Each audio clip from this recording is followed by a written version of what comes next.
ओम शांति।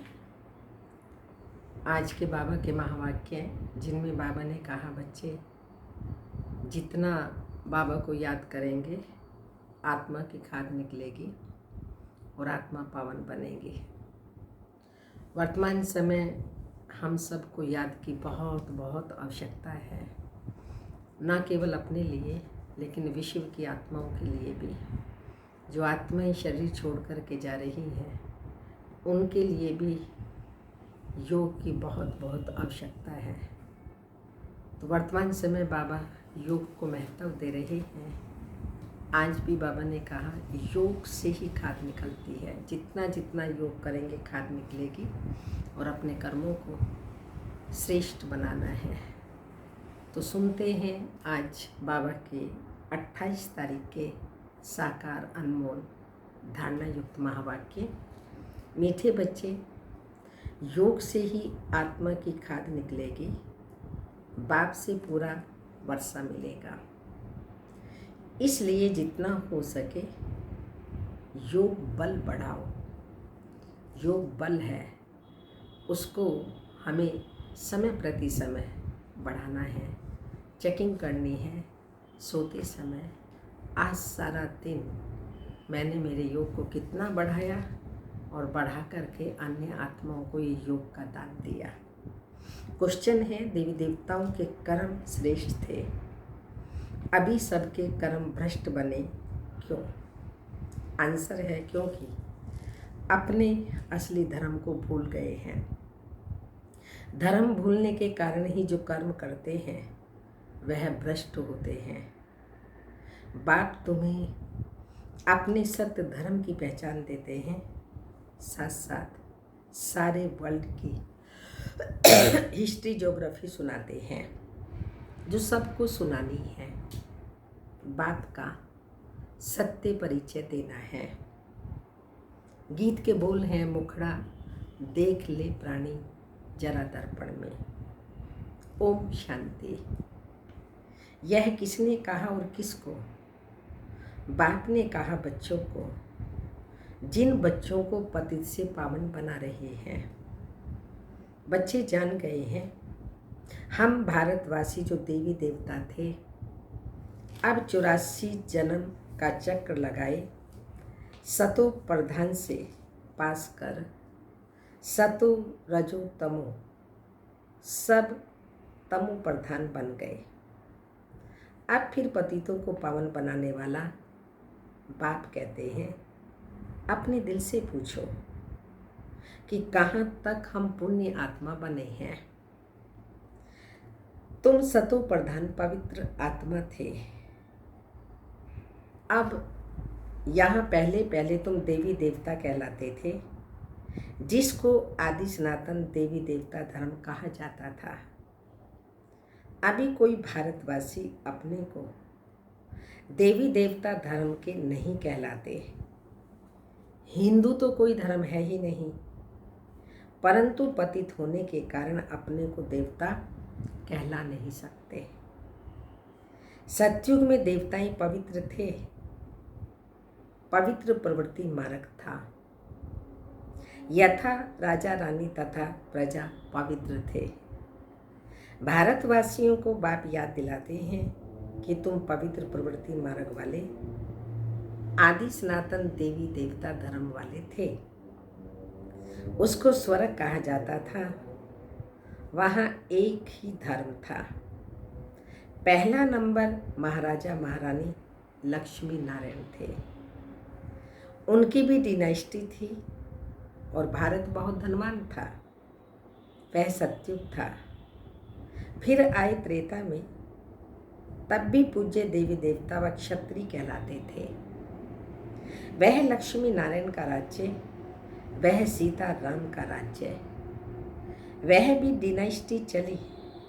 जैसे क्रिश्चियंस में Edward the first second आदि आदि ऐसे चलता है, वैसे भारत में भी ऐसा था। 5000 वर्ष की बात है, अर्थात 5000 वर्ष पहले भारत में इन लक्ष्मी नारायण का राज्य था। परंतु उन्होंने ये राज्य कब और कैसे पाया ये कोई नहीं जानते। वही सूर्यवंशी राज्य फिर चंद्रवंशी में आया, क्योंकि पुनर्जन्म लेते लेते सीढ़ी उतरनी है। यह भारत की हिस्ट्री ज्योग्राफी कोई नहीं जानते। रचता है बाप तो जरूर सतयुगी नई दुनिया का रचना रास्ता ठहराना। तो बाप कहते हैं, बच्चे तुम आज से 5000 वर्ष पहले स्वर्ग में थे। याद है ना आप सबको? आज से 5000 वर्ष पहले हम स्वर्ग में थे। ये भारत स्वर्ग था, अब नरक में आए हैं। दुनिया तो इस वर्ल्ड की हिस्ट्री ज्योग्राफी को नहीं जानती। वह तो अधूरी सिर्फ पिछाड़ी की हिस्ट्री जानते हैं। सतयुग त्रेता की हिस्ट्री ज्योग्राफी को कोई नहीं जानते। ऋषि मुनि भी कहते गए, हम रचता और रचना के आदि मध्य अंत को नहीं जानते हैं। जाने भी कोई कैसे? बाप तुमको ही बैठ समझाते हैं।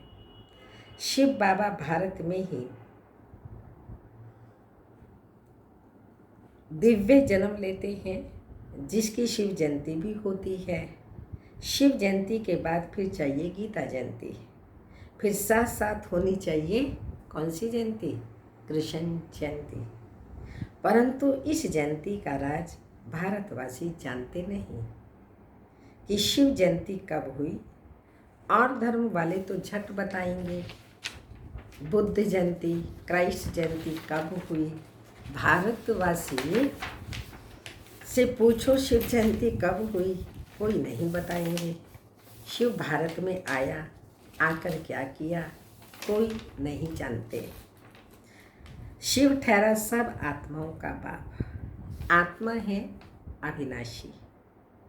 आत्मा एक शरीर छोड़ दूसरा लेती है। यह 84 का चक्कर है। शास्त्रों में तो 84 लाख जन्म का कपोड़ा लगा दिया है। तो बाप आकर राइट बात बताते हैं।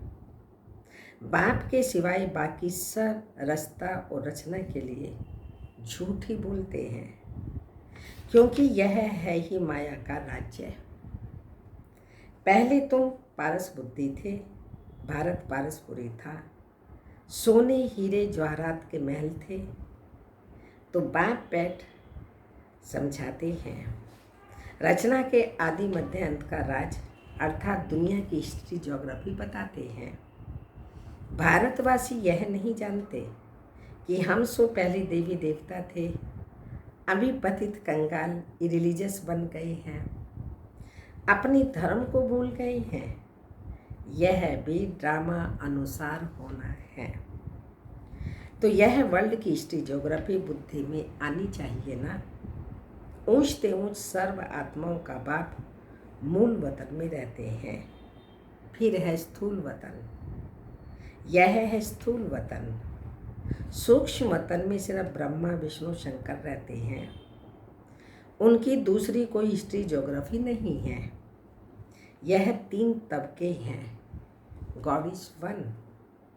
उनकी रचना भी एक है, जो चक्र फिरता रहता है। सत्युग से त्रेता, फिर द्वापर, कलयुग में आना ही पड़े। 84 जन्मों का चक्र चलता है।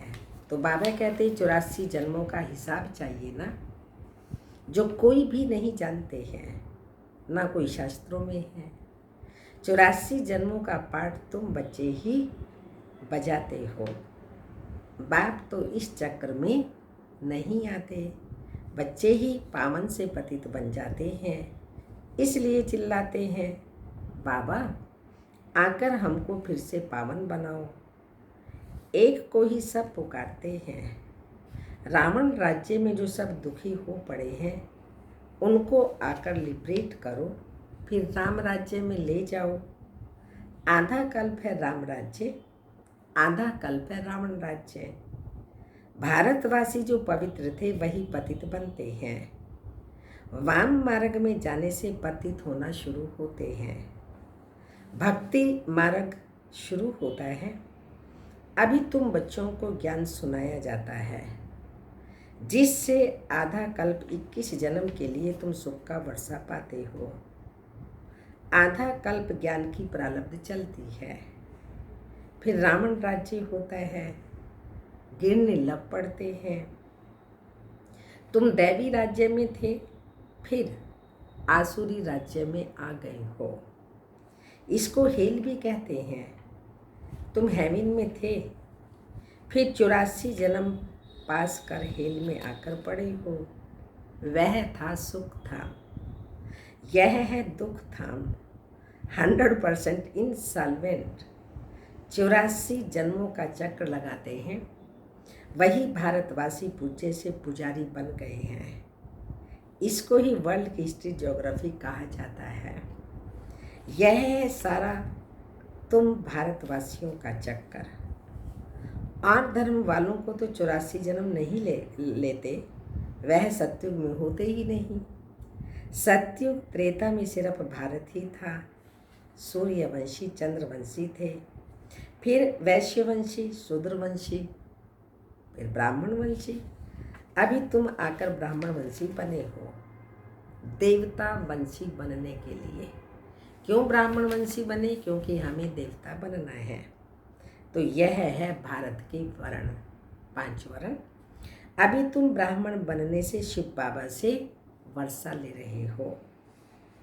बाप तुमको पढ़ा रहे हैं 5000 वर्ष पहले माफिक। कल्प कल्प तुम पावन बन फिर पतित बनते हो। सुख धाम में जाकर फिर दुख धाम में आते हो। फिर शांति धाम में जाना है, जिसको निराकारी दुनिया कहा जाता है। तो आत्मा क्या है, परमात्मा क्या है, यह कोई भी मनुष्य नहीं जानते। आत्मा भी एक स्टार बिंदी है। कहते भी हैं ब्रह्म कुटी में के बीच में चमकता है अजब सितारा, छोटी सी बिंदी, जिसको दिव्य दृष्टि से देखा जा सकता है। वास्तव में स्टार भी नहीं कहा जाएगा, स्टार भी बहुत बड़ा है। सिर्फ दूर होने के कारण छोटा दिखाई पड़ता है। यह सिर्फ एक मिसाल दिया जाता है। आत्मा इतनी छोटी है, जैसे ऊपर में स्टार छोटा दिखाई पड़ता है। बाप की आत्मा एक बिंदी मिसल है। उनको सुप्रीम आत्मा कहा जाता है। उनकी महिमा अलग है। मनुष्य सृष्टि का चैतन्य बीज रूप होने के कारण उनमें सारा ज्ञान है। तुम्हारी आत्मा को भी अभी नॉलेज मिल रही है। आत्मा ही नॉलेज ग्रहण कर रही है। इतनी छोटी बिंदी में 84 जन्मों का पाठ नोंदा हुआ है। सो भी कैसा पाठ है? अविनाशी। 84 जन्मों का चक्र लगाते आए हो, इसकी एंड हो नहीं सकती। देवता थे, दैत्य बने, फिर सो देवता बनना है। यह चक्र चलता आया है। बाकी तो सब बाई प्लाट। इस्लामी, बोधि आदि कोई 84 जन्म नहीं लेते हैं। यही सतयुग भारत में राइटियस सॉल्वेंट था। फिर 84 जन्म ले विशेष बने हैं। यह विशेष वर्ल्ड है। 5000 वर्ष पहले प्योरिटी थी, पीस थी, प्रॉस्पेरिटी भी थी। तो बाप बच्चों को याद दिलाते हैं मुख्य है प्योरिटी। इसलिए कहते हैं विशेष को वाइसलेस बनाने वाले आओ। वही सदगति देने वाला है, इसलिए वही सतगुरु है। कोई भी गुरु सदगति नहीं दे सकता, सतगुरु देता है, वो है शिव बाबा। एक ही सतगुरु है। अभी तुम बाप द्वारा बैगर टू प्रिंस बन रहे हो, अथवा नर से नारायण, नारी से लक्ष्मी बनते हो। तुम्हारा ये राजयोग है। भारत को ही अब बाप द्वारा राजाई मिलती है। आत्मा ही 84 जन्म लेती है। आत्मा पढ़ती है शरीर द्वारा। शरीर नहीं पढ़ता है, आत्मा संस्कार ले जाती है। मैं आत्मा इस शरीर द्वारा पढ़ती हूँ। इसको क्या कहा जाएगा? देही अभिमानी कहा जाता है। आत्मा अलग हो जाती है, शरीर कोई काम का नहीं रहता। आत्मा कहती मैं पुण्य आत्मा बन रही हूँ। मनुष्य देह अभिमान में आकर कह देते हैं यह करता हूँ आदि आदि। तुम अभी समझते हो हम आत्माएं हैं, ये हमारा शरीर बड़ा है। परमात्मा बाप द्वारा मैं आत्मा पढ़ रही हूँ। तो बाप कहते हैं मामी कम याद करो। तुम गोल्डन एज में सतो प्रधान थे, फिर तुम्हारे में अलाय पड़े। खाद पढ़ते पढ़ते तुम पावन से पतित बन पड़े हो। अब फिर पावन बनना है, इसलिए कहते हैं हे पतित पावन आओ, आकर हमको पावन बनाओ। तो बाप राय देते हैं बच्चों को, बाबा राय देते हैं। क्या राय देते हैं? हे पतित आत्मा, मुझ बाप को याद करो तो तुम्हारे से खाद निकलेगी और तुम पावन बन जाएंगे। उनको प्राचीन योग कहा जाता है। इस याद अर्थात योग अग्नि से खाद भस्म होगी तो मूल बात है पतित से पावन बनना। साधु संत आदि सब पतित हैं। पावन बनने का उपाय बाप ही बताते हैं। मामे कम याद करो, ये अंतिम जन्म पवित्र बनो। खाते पीते चलते फिरते मामी कम याद करो, क्योंकि तुम सब आत्माओं का आशिकों का माशुक मैं हूँ। तुमको हमने पावन बनाया था, फिर पतित बने हो। सभी भक्तियाँ आशिक हैं। माशुक कहते हैं कर्म भल करो, बुद्धि से मुझे याद करते रहो तो विकर्म विनाश होंगे। यह मेहनत है तो बाप को याद करना चाहिए ना। वर्षा पानी के लिए जो जास्ती याद करेंगे उनको वर्षा भी जास्ती मिलेगा। यह है याद की यात्रा। जो जास्ती याद करेंगे वही पावन बन आकर मेरे गले का हार बनेंगे। सभी आत्माओं का निराकारी दुनिया में एक सीचरा बना हुआ है, उनको इनकॉर्पोरियल ट्री कहा जाता है। यह है कॉर्पोरियल ट्री। निराकारी दुनिया से सबको नंबरवार आना है, आते रहना है। झाड़ कितना बड़ा है। आत्मा यहाँ आती है पाठ बजाने। जो भी सब आत्माएं हैं सभी इस ड्रामा के एक्टर्स हैं। आत्मा अविनाशी है, उसमें पार्ट भी अविनाशी है। ड्रामा कब बना यह कह नहीं सकते, ये चलता ही रहता है। भारतवासी पहले पहले सुख में थे, फिर दुख में आए, फिर शांति धाम जाना है। फिर बाप सुख धाम में भेज देंगे, उसमें जो जितना पुरुषार्थ कर ऊंच पद पाए। तो बाप किंगडम स्थापन करते हैं, उसमें पुरुषार्थ अनुसार राजाई पद पाएंगे। सत्युग में तो जरूर थोड़े मनुष्य होंगे।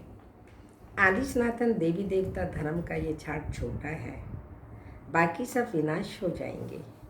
ये आदि सनातन देवी देवता धर्म स्थापन हो रहा है, अर्थात स्वर्ग के गेट खुल रहे हैं। 5000 वर्ष पहले भी इस लड़ाई के बाद स्वर्ग की स्थापना हुई थी। अनेक धर्म विनाश हो गए थे। इस लड़ाई को कहा जाता है कल्याणकारी लड़ाई। अब नर्क के गेट खुले हैं, फिर स्वर्ग के गेट खुलेंगे। स्वर्ग के द्वार बाप खोलते हैं, नर्क के द्वार रावण खोलते हैं।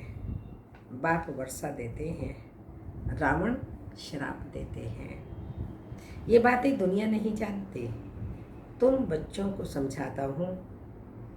एजुकेशन मिनिस्टर भी बेहद की नॉलेज चाहते हैं, सो तुम ही दे सकते हो, परंतु तुम हो गुप्त, तुमको कोई पहचानते ही नहीं। तुम योग बल से अपनी राजाई ले रहे हो।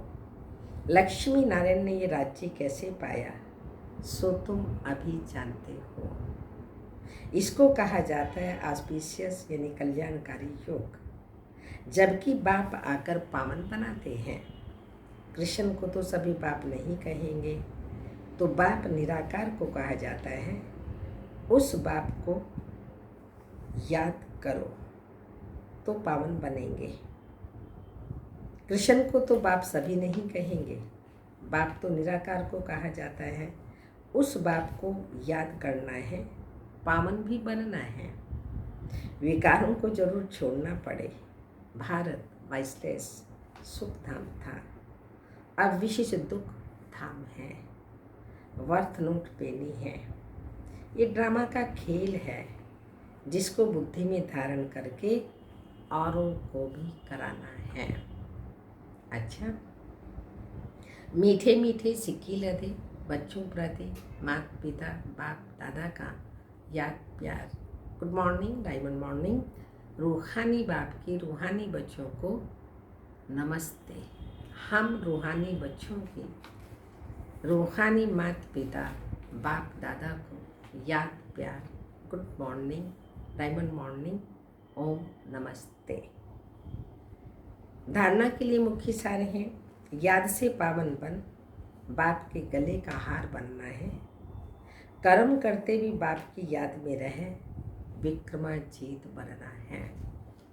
सेकंड पॉइंट है, पुण्य आत्मा बनने का पूरा पुरुषार्थ करना है। देही अभिमान छोड़ देही अभिमानी बनना है। आज का वरदान है, पास विद ऑनर बनने के लिए सर्व द्वारा संतुष्टता का पासपोर्ट प्राप्त करने वाले संतुष्ट मणि भव। जो बच्चे अपने आप से, अपने पुरुषार्थ व सर्विस से, ब्राह्मण परिवार के संपर्क से सदा संतुष्ट रहते हैं, उन्हें ही संतुष्ट मणि कहा जाता है। सर्व आत्माओं के संपर्क में अपने को संतुष्ट रखना व सर्व को संतुष्ट करना, इसमें जो विजयी बनते हैं वही विजय माला में आते हैं।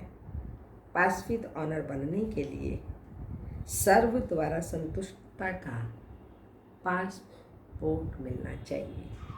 ये पासपोर्ट लेने के लिए सिर्फ सहन करने समाने की शक्ति धारण करो। पासपोर्ट लेने के लिए 2 शक्तियाँ चाहिए, सहन करने की शक्ति और समाने की शक्ति।